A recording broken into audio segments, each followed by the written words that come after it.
Ladies and gentlemen, Ivor, that includes you, and you, Richard. By the time I got to page 16 of my speech, I was getting a bit bored. And then I was going to, I asked for a little bio on our guest speaker, Richard Sellers, and I got that, and I thought that wasn't very interesting anyway. And I thought I could do a better one. So I was supposed to do a potted history of Richard Sellers, who's the Director General of the Department of Minerals and Petroleum. Instead, I would like to introduce you to the most approachable Director General that I've ever had the pleasure of working with. While he's very canny, he's also and always willing to listen. I can't remember sitting on the concrete bench outside Mineral House with any other Director General. Richard is a treasure of the West Australian mining industry. I give you Richard Sellers.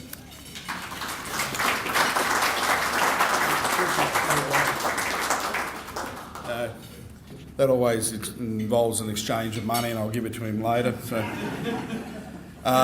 no, thanks for having me along tonight. AusIMM is an institution I've been lucky enough to talk a couple of times through. Ivor's initiation at some of the tech talks and other things. I've always enjoyed that.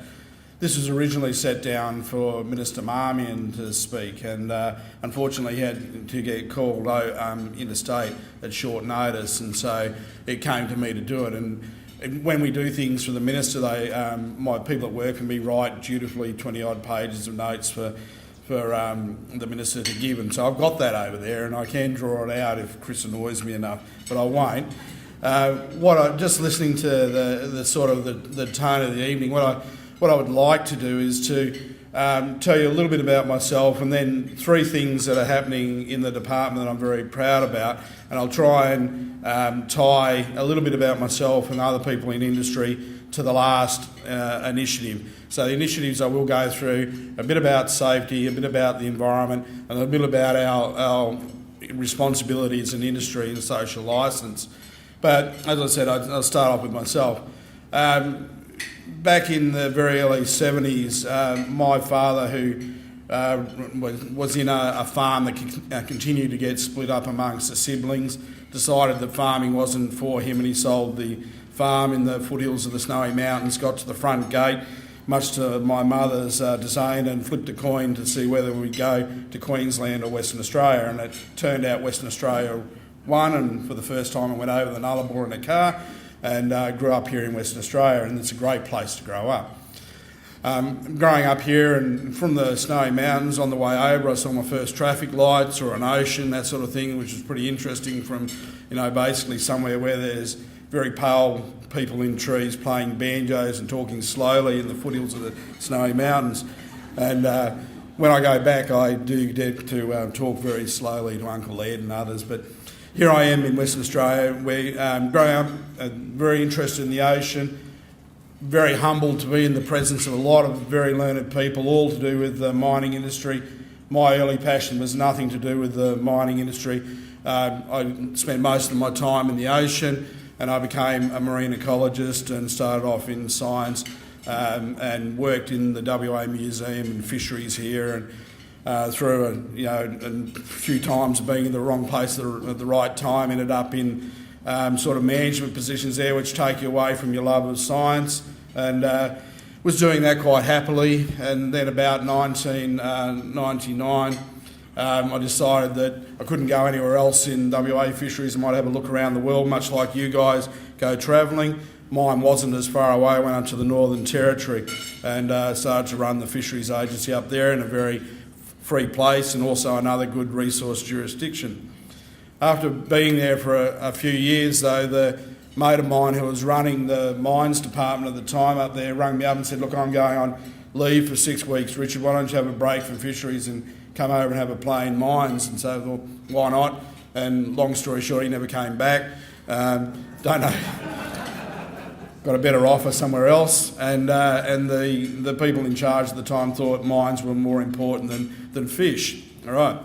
And it is, and it was a revelation for me. So I went from an industry where when something went wrong, and you had people, sending you bullets through the mail, telling you that you're, wrecking their livelihood, wanting to strangle you with your tie over the desk, to a group of very civilised people in the main, other than the geologists and that amongst you, that actually could, when there was a problem, usually had some money to fix it, and it was a great place to work. We're still dealing in a natural resource. And to my surprise, that went pretty well in the Northern Territory, and we've heard Rum Jungle and a few other things. I got to travel around the Territory a lot, got to talk to a lot of operators, a lot of the big companies, went through pretty much an apprenticeship for what was happening here in Western Australia at the time around approvals. And then when the job came up here, I was lucky enough to win it, come back to WA, brought my family home, great place to be. And so it's the first thing you do when you're back in town, you start going around and speaking to people who are in the industry, catching up, making sure your relationships are there. And I started tripping over all these people that used to work in fisheries with me, and they're now in the mining industry. And I think that's a bit of the story for Western Australia. A lot of people do actually change careers and move into the very important industry that we all work in now. So probably the prime example of that is AMEC. The top three people in AMEC, Simon, Graham and Jason, all new in the fishing industry. And I've known Simon, for example, for over 20 years, and at different times dealt with him through all his careers in fish, and now back in AMEC. And certainly, of the lobby groups, AMEC's doing a very good job. So that's a little bit about me and why I'm actually up here. I'm actually a little bit humbled to be looking after a group of people that are technically based. So, anywhere in our organisation, we were giving out awards a bit earlier for 40, 50 years. We do that as well in the public sector, and we have had people working in the mines department or its iterations for 50 years as well. And so there is an incredible group of very dedicated people there working with you for this industry. Three of the things that we've been doing, and the first of them is safety, and that's actually been underway since the unfortunate and very sad run of tragedies that occurred back in around 2008 to 2010, when we had in iron ore 6 fatalities in 18 months, a very sad time. Now, the response from government of that was to bring in a levy, but levies and more money doesn't actually change things. It's a cultural change, both in our department and how we operate and how industry operate, that's actually brought around a more risk-based, more autonomy in terms of decision-making at different levels in industry, so that the people that are actually down on the shop floor can stop things that aren't safe, and forcing that culture through organisations that's brought on what has been quite a remarkable change. And I was really pleased that Norman Moore, before he left, actually got to celebrate the first full year of fatality-free in our industry in its entire history. And so that went from a long-term average of 3.2 tragedies a year to nothing in 18 months. And that's industry working that through and basing it on this risk-based approach and having a higher skill set within the agency. We would have made, unfortunately, we didn't quite make 2 years fatality-free. There was a tragedy recently, and it was 3 days short of 2 years. But what it does show is that in that same time, the industry grew by 30,000 new employees. And some of those, I think, got jobs because they could spell truck, not because they could actually drive one. So there were people that actually came into the industry with very low skill sets that are still very safe. And so that was a pleasing thing, and it's an absolute icon for industry to be able to point to that and say that this can happen, and it's up to us to make it continue. The second major change that we brought in recent times was that we realised that in the global financial crisis, then a lot of the mines that were operating under the old regime of the bond system to cover the environmental impact that's on sites wasn't going to work. And the reason for that is then when the GFC hit and the banks started to do different business, we actually had some companies come in and say our balance sheet with the bond that we've got, which in here in West Australia wasn't as exaggerated as is in other places, was enough to get us close to being technically into a position where we have to go into administration. That was never the intention of a bond. It was there in case something went wrong with a mine. and you actually had to leave it to the community to look after through government. And just as an aside, I did that with Mount Todd in Northern Territory, and it wasn't any fun at all. So we had to have a better system. And through a lot of work with industry and a lot of smarter people than me, they came up with what is the Mine Rehabilitation Fund, and it just seemed to be so simple and easy and meet all the requirements that we had to look at it for about 12 months to make sure that it was real and was going to work. But the fundamentals of it are that instead of having a bank guarantee that you give to us that we can draw on if something goes wrong with the company, you pay into a basic indemnity fund like an insurance fund that's covered by its own piece of legislation that can be used should a company get into that situation. So it socialises the cost across there and frees up literally billions of dollars in industry from balance sheets that can be spent on projects, exploration, dividends, whatever. And so the other part of that which really needs to be there is if you're socialising a cost, then you don't want someone to do the wrong thing and get away with it. And so companies that are not doing the right thing with their rehabilitation, who aren't paying their bills, or are looking like they're a suspect company, then they can have a full bond as well. And hopefully there'll be very few of those, if any, but at least that's an outcome that's there.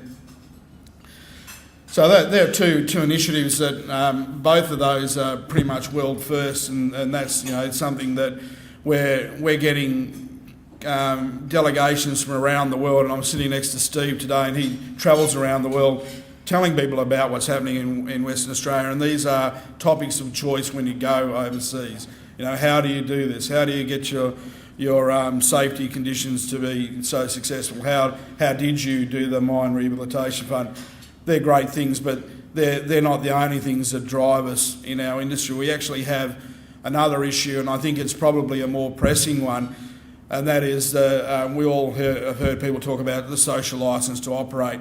But if I go back to my history, so I started off in fisheries, and in fisheries there's a big debate between commercial fishermen, recreational fishermen, conservationists about what you do in the ocean, and no one can actually count fish. If you look at the forestry debate, there's been a huge debate about what you do with old growth forests. People can count trees, but they still don't agree on how many there are, and they go through that. And now in water there's another debate, and we've seen that play out in Australia through the Murray-Darling Basin.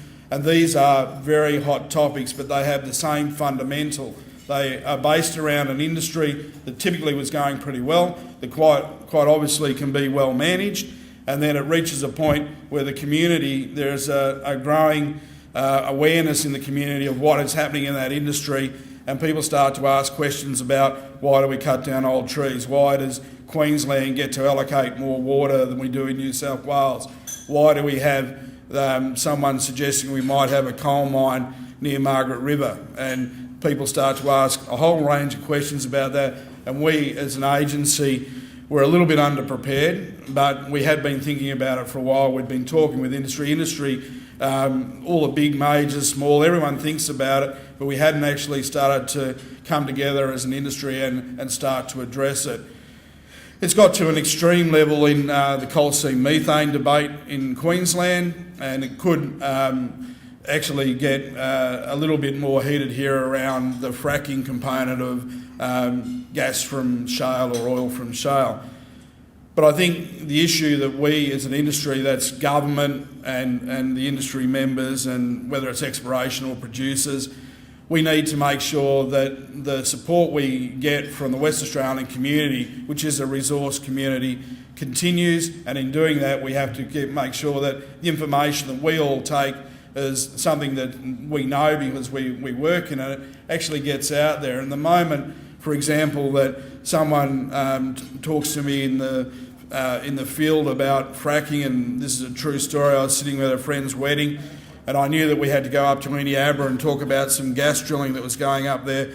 Turns out I was sitting next to the wife of the farmer that was in the anti-group for the drilling on that site, and she was asking me, what's going on with fracking? Why is that such a big issue? I said, well, actually, it's not a big issue. We've been fracking in West Australia for 50 years.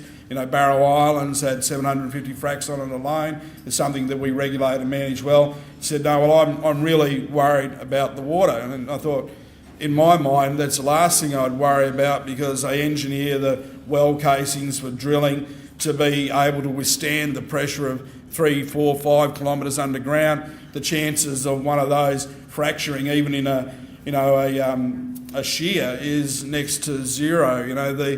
There is a measure of one point where there was a vertical shear across of 3 metres, and the integrity of the well casing was maintained. So this is a very low risk thing. We understand risk, and so I talked her through a little bit about that and how the water would actually be regulated by the water department here, and they couldn't do it if they didn't get a licence. But I went away with it thinking, well, the social licence debate I was talking about there was really about the fear around water. It was nothing to do with the gas, it wasn't to do with the drilling, it wasn't to do with the fracking. It was the water which was important to the ag. Now, I might be a bit thick and need to learn these things, have people tell me a few times, but I think as an industry, we're actually at a point where we need to get out on our front foot and do that. We're starting to do that by... We're a technical organisation, we employ a lot of technical people, but employing those technical people, part of the skill set will be, are you happy to stand in front of a crowd and answer questions when you get asked, and if you can't, well, we'll give you some upskilling to do that, and I think that's a useful thing for industry as well. So back to my beginning, that was my bread and butter in fish. We didn't know how to even count the fish. We had to use precautionary principle. We had to use all these sort of very airy-fairy parts of science that aren't anything like the rock and hard science that you guys do, and we still managed to get to the point where people are happy enough for the rock lobster industry to still be there, for us to go recreational fishing.